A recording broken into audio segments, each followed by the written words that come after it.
Kashi na 11. Wajen shiru kaman babu kowa. An ƙawata cikin restaurant ɗin da kujeru na alfarma masu kyau. Gaskiya idan aka buɗe wajen nan zai ja hankalin mutane. Akwai laptop a kunne da kuma ruwan gora a saman ɗaya daga cikin tebur ɗin da ke tsakiyar hall ɗin restaurant ɗin. Ko ina ya shiga oho? Na zauna a kujera opposite da inda ya zauna na ajiye file ɗina akan tebur. Ina sake ƙarewa cikin restaurant ɗin kallo. Waya yake yi lokacin da ya fito daga wani lungu wanda nake tunanin hanyar kitchen ne. Na ɗan saci kallonsa kafin na sunkuyar da kai nima ina danna waya. Grey t-shirt ne a jikinsa ya ɗame shi ya bayyana shape ɗin saman jikinsa. Sai baƙin jeans ban kai ga duban takalmin da ya saka ba amma kamar sneakers ne. Ƙanshin turarensa ya dominating warin sabon waje da cikin restaurant ɗin ke yi lokacin da ya zauna a kujera. Chef Zee ko? Yes, na faɗa ina gyaɗa masa kai. Pitch me your idea. Na bude baki na rufe don ban san ta ina zan fara ba.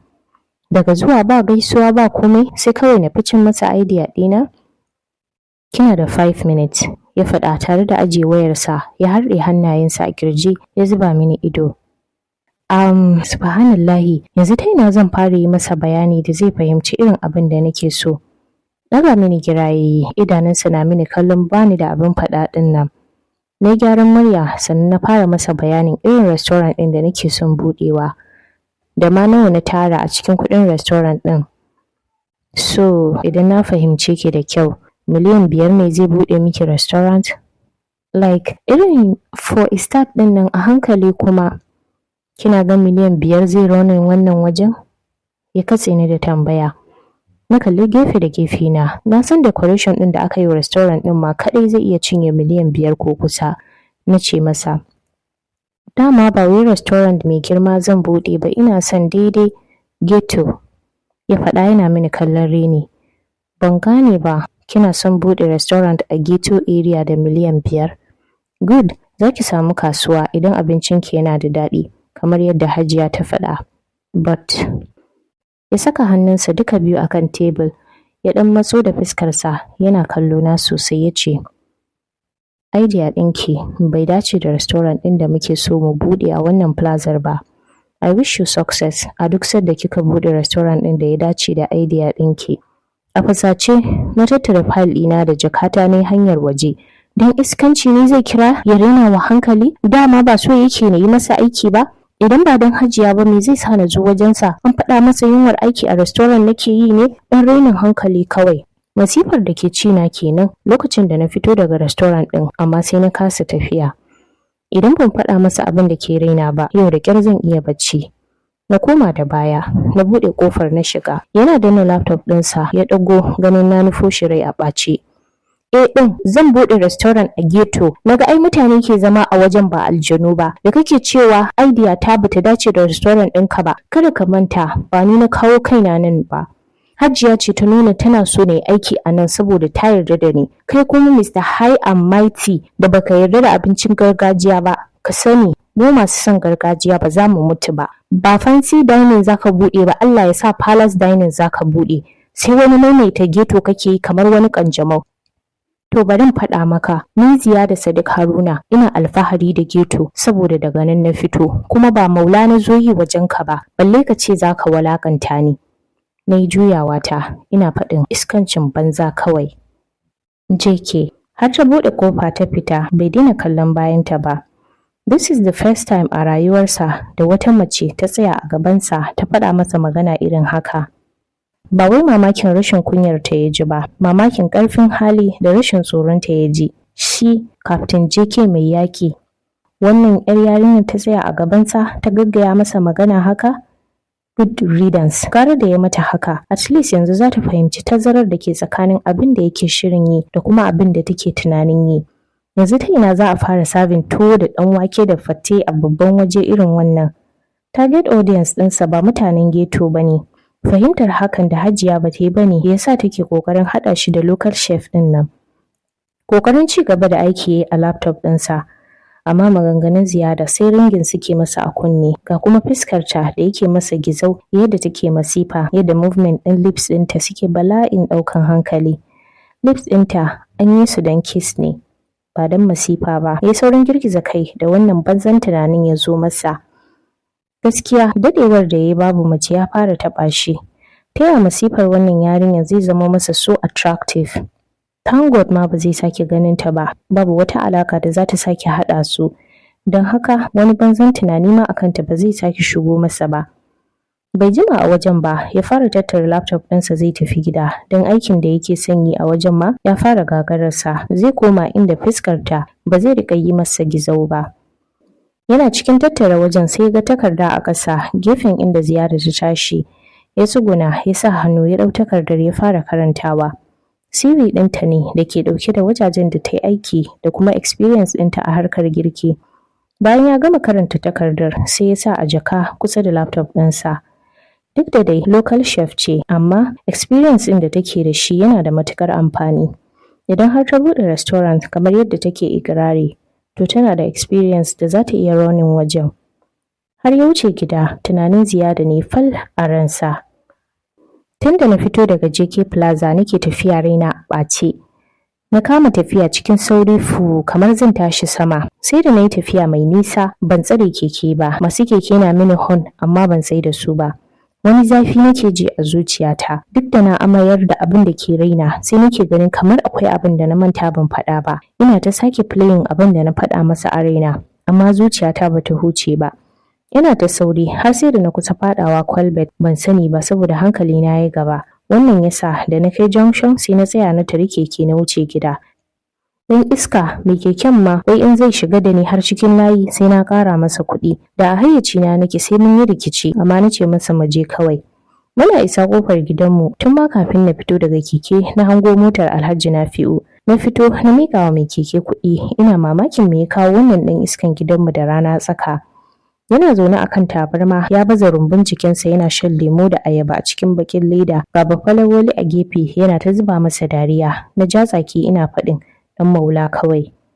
Gashi dai Alhaji Nafi'u kanin bayansa ne amma sai wani ladabin ƙarya yake ta masa saboda kwaɗayi. Ni kaman ban gansu ba zan wuce na ji ya ce sai ya kin dawo dama kuwa yanzu babbanki yake cewa zai kira ki. Na jiyo da sauri na watsa masa harara tun da na blocking number sa bayan na tura masa kuɗin sa na manta da shi. Ya taɓa kirana da wata sabuwar number amma ina jin muryarsa na yi blocking number. Ziyara baki gama zaune ba ne? Ba magana ake miki ba? Bafalawali ya faɗa da masifa. Ina wunin ku na gaishe su ina danna bacin ran da ya taso mini. Azib ban kwaso haushi daga wajen Jalal ba. Wannan katon banzan shi ma zai bata mini rai. Ni kam ana soyayyar dole ne? Ki shiga gida ki ajiye jaka ki fito ku gaisa da Alhaji Nafi'u. Dama ke yake jira. Ni yake jira kamar yaya. Me ya haɗi na da shi? Na riga na sallame shi ba sau ɗaya ba ba sau biyu ba. Yo ko ni yar iska ce ai ba zan zaɓi yin iskanci da tujejin bakin mutum kamar Alhaji Nafi'u ba. Allah na tuba yadda yake da uban jiki da tumbin nan ƙaramar aba gare shi.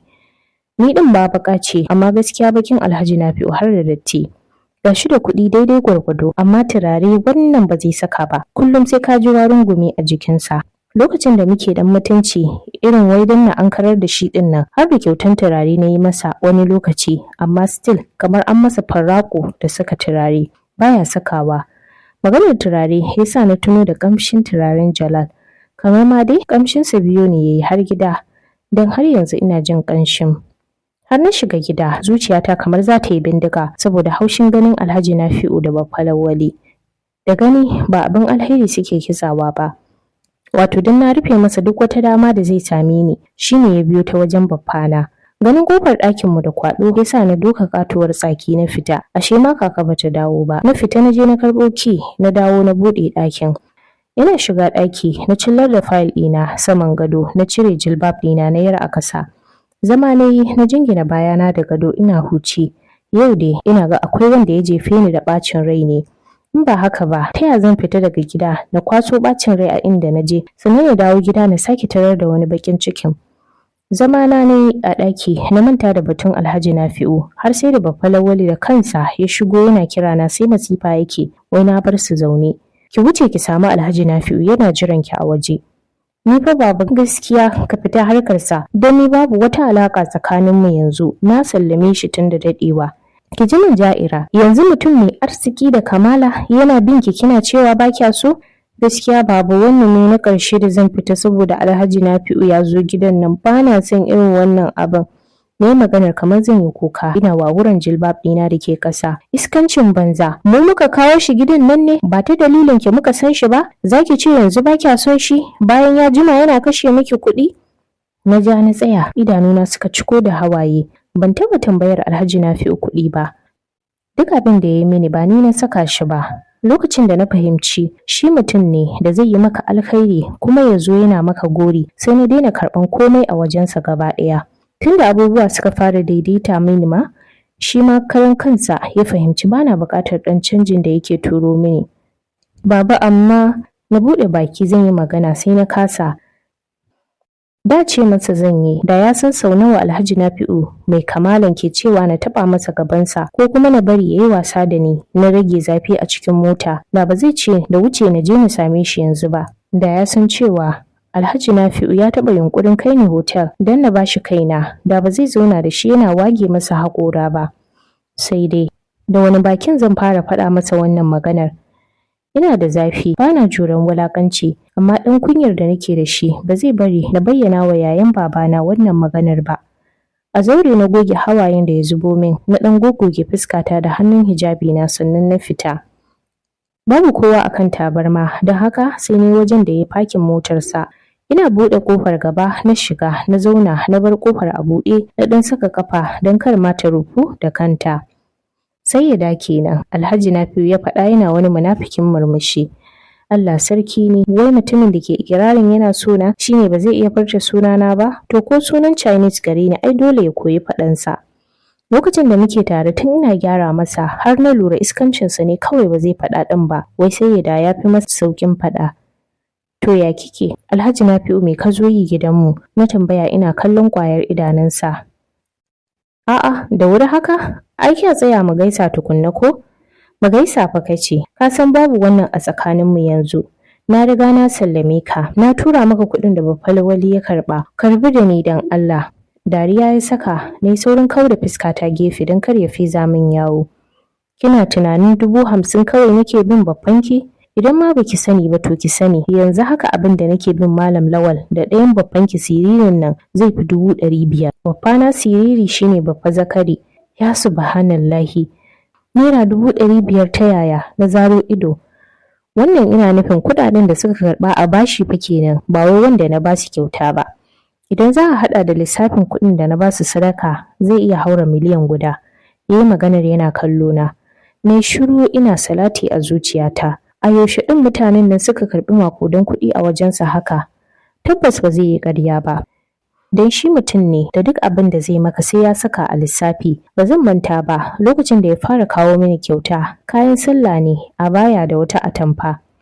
Kin ga abayar nan 32,000 ake siyar da ita. Wannan atamfar kuma ko ina kika shiga ba za a siyar miki ƙasa da 18,000 ba. Ke kaɗai sai ya da na kashe miki 50,000. Kar ki damu, ko nawa ne zan iya kashewa domin ki. Daidai da tsire idan ya siya sai ya faɗi na nawa ya kawo min. Irin wannan lissafin da gorin ya sa na kyamaci kyautarsa tun a baya. Don haka idan ya ce su biyun sun karɓi kuɗin da ya kai naira 500,000 to ba ƙarya ba ne.